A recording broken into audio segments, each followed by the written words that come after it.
Welcome, everyone, to this episode of Build St. Louis, the regional podcast that captures the very heart of construction and development. And in this episode of Build St. Louis, we're happy to welcome Charlie Hinderliter. Charlie is Senior Vice President of Government Affairs at St. Louis REALTORS. And for nearly 6 years, he's directed the association's government affairs and economic development activities. Charlie holds a Bachelor of Arts in Political Science from the University of Missouri, St. Louis. Charlie, welcome to Build St. Louis. We're so glad to have you. Thanks for having me. It's great to be here. Absolutely. Well, let's dive right into our topic of this episode, which I've entitled Building Code Consolidation, the Remedy to Municipal Redundancies. Oh my gosh, Charlie, when I wrote that out, it didn't seem as long and wordy. I would love it if you could just kind of set the stage and provide a little bit of history and backdrop for me and for our listeners. As I understand it, St. Louis REALTORS is leading the Safer, Simpler St. Louis County Coalition, which has to do, I know, with just advocating to make things simpler and to consolidate a bunch of stuff that is redundant and possibly conflicting between code requirements. But if you could kind of just tell us more about the Safer, Simpler initiative, that'd be great. We are happy at St. Louis REALTORS to be leading the Safer, Simpler St. Louis County Coalition. Currently, 16 organizations comprise that coalition. It was founded in January of 2022, and our goal is to propose some policy solutions in the Missouri General Assembly for the 2024 legislative session. But the crux of it is how do we engage in good faith conversations about building codes and inspections and try to pursue a more consistent code or set of codes than we have today? How do we try to reduce inconsistencies in inspections by delivering resources to local governments to help with training and certification of their inspectors? How do we make sure that citizens have equal access to healthy and safe buildings and make a change that is not too drastic, that allows municipalities to still control the look and feel of their community, but to make sure that we've got that quality, safe buildings everywhere across St. Louis County? That's the crux of what this coalition is trying to do. That's wonderful. Thanks for setting the stage for us. And as I read in my research, I noticed that did your effort for Safer, Simpler begin a little bit after the St. Louis City and St. Louis County's failed attempt to merge smaller cities, towns, and villages into the county and with the city of St. Louis? Was it kind of offshoot of that? Kind of. It was an offshoot of an offshoot. So in September of 2019, the Municipal League of Metro St. Louis, in reaction to that attempted merger, was convening a board of freeholders. It's an arcane constitutional provision in the Missouri Constitution that could reshape that governance of St. Louis City and St. Louis County. So we formed a task force to say, hey, how can we assist? How can we be part of the conversation? Well, the board of freeholders, the city never sat its delegates, so it never met. So we had a task force. So we said, okay, who's doing something out there to make it easier to do business in the region? And we didn't really find any initiatives that were going on. So we said, okay, what's in our wheelhouse? What can we do? So that task force met for nearly 2 years, and Safer, Simpler St. Louis County was spawned from that effort. Wow. It has to be a big lift for any piece of this to try and work as those people with great intentions did, as you mentioned several years ago. But are there 88 separate municipalities in St. Louis County? And I imagine each one potentially has its own set of codes that may or may not be like its neighbors. Exactly right. We've got 88 municipalities in St. Louis County, although 2 of them are looking to merge, so we could be down to 87. So we've got that going for us. Awesome. But the 88 municipalities plus St. Louis County, so that's 89 governments just in St. Louis County alone, each one of which is responsible for codes. So St. Louis County's got this great matrix on their website of if you want to build in a municipality, is it the county doing it or the municipality doing it in terms of mechanical, electrical, plumbing, residential building code, commercial building code, and a variety of other things? So you've got to go and figure out, is it the county? Is it the municipality? And in most cases, it's both, because the county does some and the community does some. And so we said, okay, what codes are the municipalities on? And we looked around and we couldn't find anybody that had the list. So that was one of the efforts of that task force, was to say, what's the baseline? What building codes are out there today? Was it shocking to sort of learn that that you could uncover that there was no list? We assumed somebody would have made that, but that's just part of the challenge of doing business in St. Louis County and in the St. Louis region, is this governmental fragmentation means that you've got to go and hunt it down. So we tried to create a resource that'd be helpful to other professions as they try to navigate this, as well as to start building the policy case that maybe this might be ripe for change. Right, because whatever you're developing has to ultimately the framework has to be approved by the Missouri legislature, correct? Exactly right. Okay, very good. You mentioned before we were on the air a little bit about there's this neighboring state that made some progress with this same issue, just ended legislature session. Yeah, the Illinois General Assembly passed legislation this year that gets them toward a statewide code. So, what we found in our second report that we released in March of last year was that there were only 7 states without statewide building codes. Now, what those statewide codes looked like were very different, but Illinois, Missouri, and Kansas were 3 of those that had no statewide codes. And Illinois just passed legislation just in the last couple of months that means that in 2015, every local government has to be on a certain code. So you have to be so current. So it's not a statewide code in that, this is one code for everybody, but it is a mandate on those local jurisdictions to keep those codes current so that people are building to best practices. Wow. I did not realize that there are only 7 states, and 3 of them are our neighbors or our states that don't have statewide building code structure. Did that surprise you when you learned that, or not so much? It really did surprise us. We did a first report in October of 2021 that found that we had 42 different building codes across 6 code areas in St. Louis County. So we followed it up with that second report. And what we assumed was, how do other regions do this? But we learned quickly that was the wrong question. Regions don't do this. States tend to do this, except in those 7 outliers. But in Missouri, our bi-state regions are both in outlier states. So it's one that made us wonder, do we not realize this because we just don't have that same frame of reference? Exactly. I'm thinking from a developer standpoint, if there's just a data center or a manufacturing distribution hub or some potential national developer looking where to put that project and bring economic vitality to a community, and they look at what we currently have, that has to dissuade them, I would think. Time is money for developers. I would think they wouldn't want to try and figure out what we have right now. Especially if you're doing a multi-site thing where, if you're bringing a chain of 4 banks or 4 chicken restaurants or whatever. If you're in Indianapolis, you're going through one process 4 times. If you're building in St. Louis County or even in the St. Louis region on either side of this on the river, you're probably going through 4 different processes 1 time each. And that's just far less efficient. It means that it's less predictable, it's less transparent, and it poses challenges. I mean, when we did that first study, when we found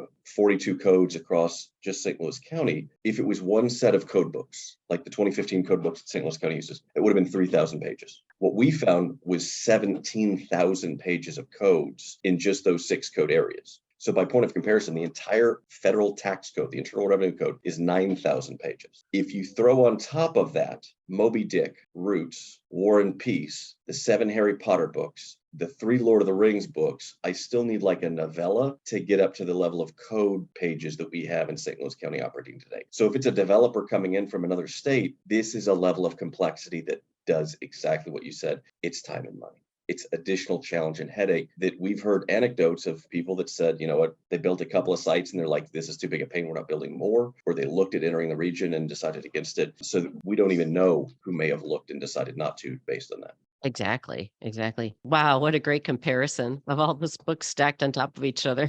And frankly, I'd rather read those than the code books. Yeah.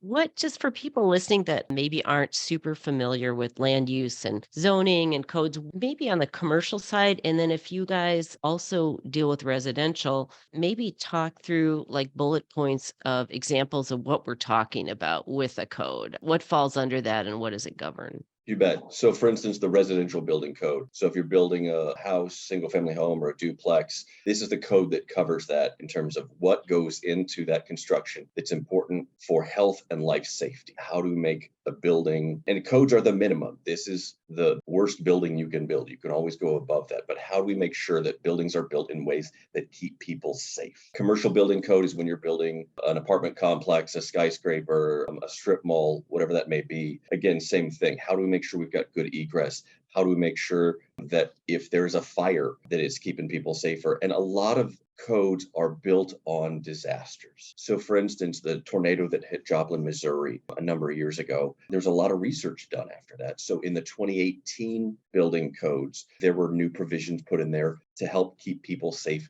in the event of tornadoes. So it's one where we see disasters, we see people learn, and we see that improve. When we look at the plumbing code, it's about how do we make sure people have clean drinking water. We've seen stories out of Michigan over the last few years that when we turn on the tap, we take it for granted that that's going to be clean. The plumbing code is one of those ways that help make sure that happens. the electrical code, those GFCI outlets that trip. The building code tells you how far from a sink or a bathtub or whatever you have to build those. So again, the number of electrocution deaths in homes have dropped dramatically thanks to building codes because they've mandated those. So it's those little things that we may never think about, but that are designed to make sure people are safe in those buildings that we spend so much time in. Really well said. Is there a period of time that's required for them to be updated? I know you talked about like a 2015 code and a 2018 code, and you're smiling a little bit. Is that being adhered to, and what is it, or is it different with every state or municipality? It's different for every state. So the law that Illinois just passed, it's going to require local governments will still adopt the codes, but they can be no older than a set date or a set number of cycles behind. So their whole point is to raise that code. So for instance, the Amazon warehouse that was hit by a tornado in Edwardsville that tragically killed some Amazon employees last year, that was on a 2006 building code, Edwardsville was. So certainly we've learned some things. So making codes more modern is good. St. Louis County, the oldest codes that are still in operation are from 1995. Oh, wow. That's old. These codes are updated every 3 years. They're updated with best practices, new research. Traditionally, you'll see people maybe 1 or 2, maybe 3 code cycles back. So maybe up to 9 years old, but in the last couple is tends to be better practice. So the fact that we've got multiple jurisdictions on codes from the 90s and early 2000s in St. Louis County is definitely not a best practice. And in the state of Missouri, there is no requirement that people have to keep those codes current, but we certainly think that would be a better way to go.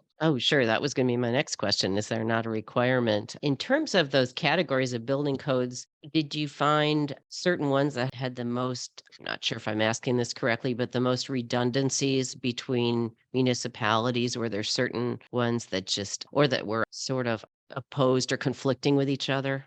You bet. So the goal is how do we get more people on similar codes? It means that when a builder goes to build, they have a better sense of what it is. It means that when an inspector goes to inspect, hopefully they're getting professional development that's on that code. Mm. But the plumbing code was the one that stood out because there's an international plumbing code and a uniform plumbing code, 2 different competing plumbing codes. So there are 10 different plumbing code books active in St. Louis County as of October 2021.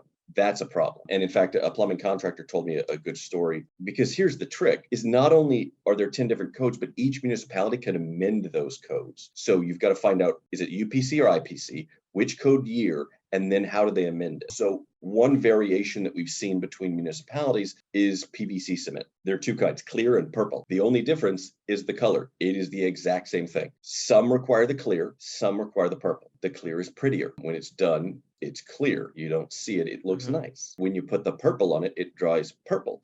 And then you can see, the inspector can see it was used and the cement was there. The clear, you can't visually see it as well. That's a rational decision one way or the other. Either one of those makes perfect sense, except when you've got 10 different plumbing codes and now every plumbing truck has to carry 2 kinds of PVC cement, Ah, depending upon which jurisdiction they're in. That's one decision out of 3,000 pages of codes if you're on one code set. So imagine that one decision multiplied over so many different decisions in the code. And that's why this really is a challenge for people doing business in St. Louis County. Oh, that's a great example. And as you were speaking, Charlie, I was thinking about, I don't know if this is a dotted line or a solid one, but about public projects with all the still robust private construction, the lack of bidders. And I thought, if somebody's bidding on project in one or more of these municipalities, just that whole, I don't know if it's a supply chain thing or materials thing or labor, but like you said, that one small example of purple or clear, what it maybe costs contractors to build projects municipality. And I've had developers tell me, there's a short list of communities we're not planning on coming back to because it's just more difficult than building somewhere else. And so I wonder if that's relevant. It is. We've seen some folks say that they won't work in particular municipalities because of challenges they found. But we've also seen national companies not coming to St. Louis in the way they may other markets because they've just found it difficult to navigate and they'll just spend their time and money somewhere else. Yeah, definitely. So, what step is your organization in Safer, Simpler St. Louis County? That's a mouthful. What stage is the coalition in now? What's your next step or current step in the process?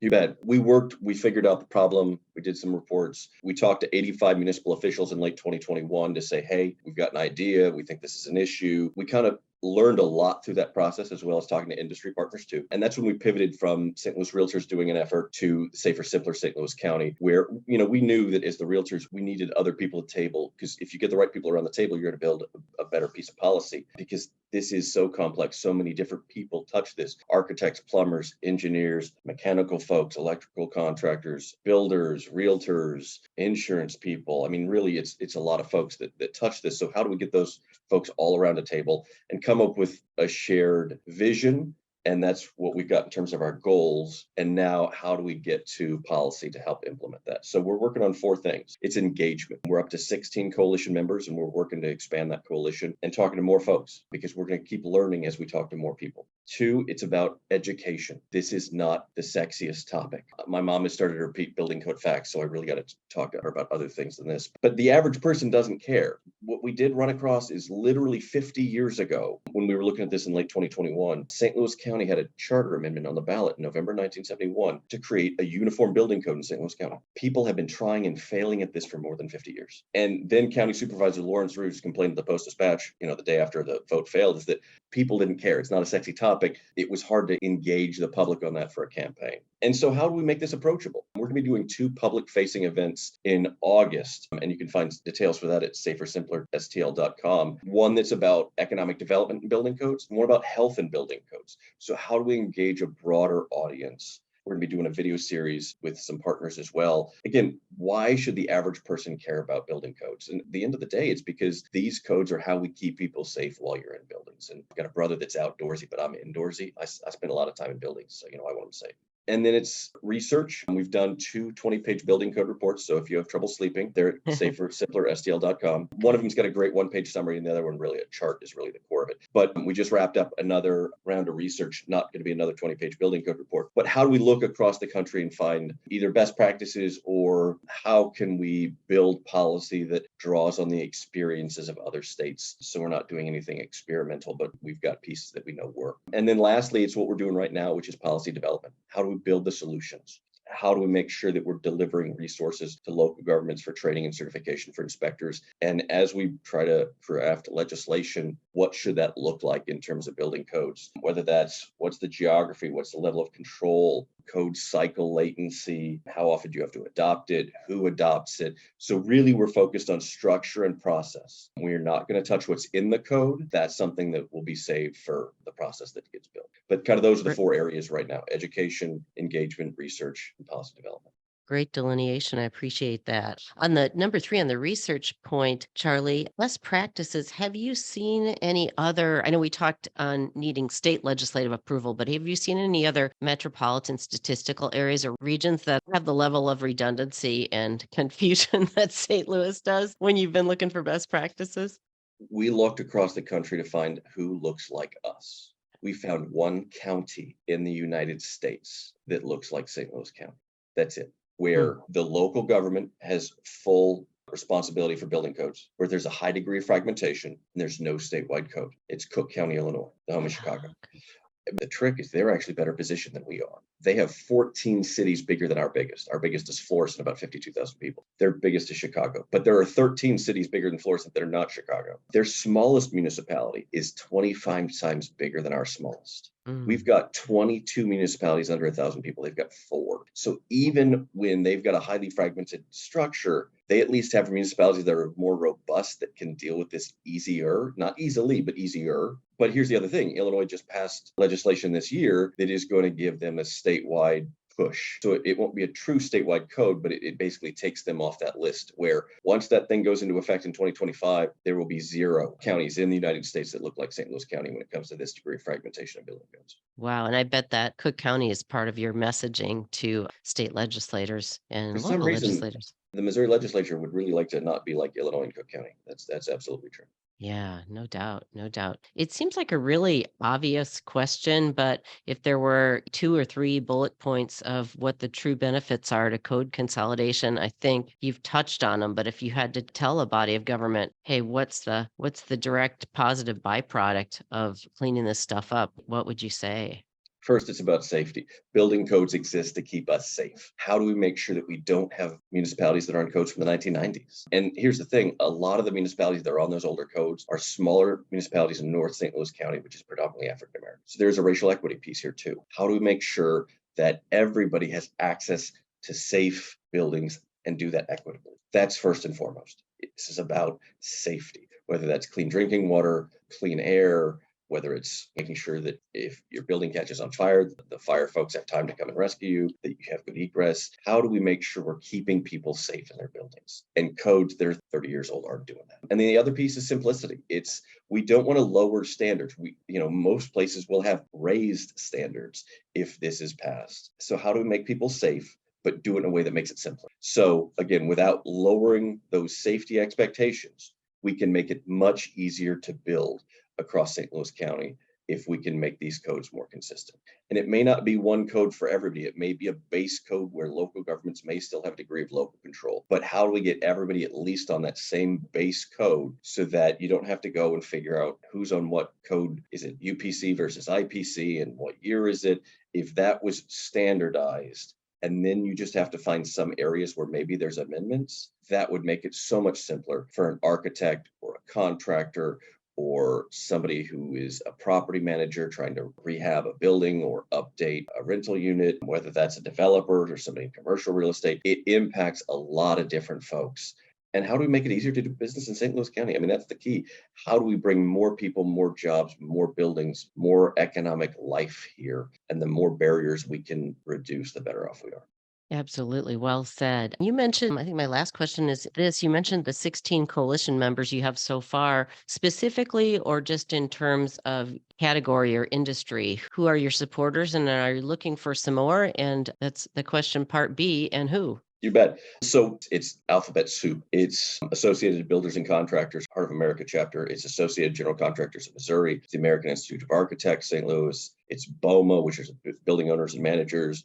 It's mechanical folks, Missouri Gateway Green Building Council, Missouri Growth Association, a couple of different plumbing groups, NECA, the electrical contractors. In terms of real estate, it's SIOR, St. Louis Realtors, the Realtist of Metropolitan St. Louis, which is a local chapter of NAREB, Urban Land Institute St. Louis Apartment Association, the Urban League, really a broad swath of industry groups. And then the Urban League is a nonprofit that's not an industry group. So how do we bring other types of groups in, whether that's more industry groups, and we are talking about some of those right now. How do we bring in other groups, other nonprofits that may see this a little differently than the industry folks, like the Urban League? How do we bring in other stakeholders? So there are some groups that may or may not end up being in the coalition, but how do we make sure we're still listening and learning? So we're talking to the municipal league. We've talked to city managers, administrators. We've talked to building officials. We've talked to fire officials. Hopefully some of those will join the coalition. We'll see. But either way, we want as many groups as we can in the coalition to help us write this, as well as to help us push this. But then how do we make sure we're learning from other folks that are important too? Because at the end of the day, we're largely an industry side coalition. How do we make sure we're still listening and learning from the folks that have to implement this too? Because if we don't understand that perspective, we're not getting this right. We want to get this right.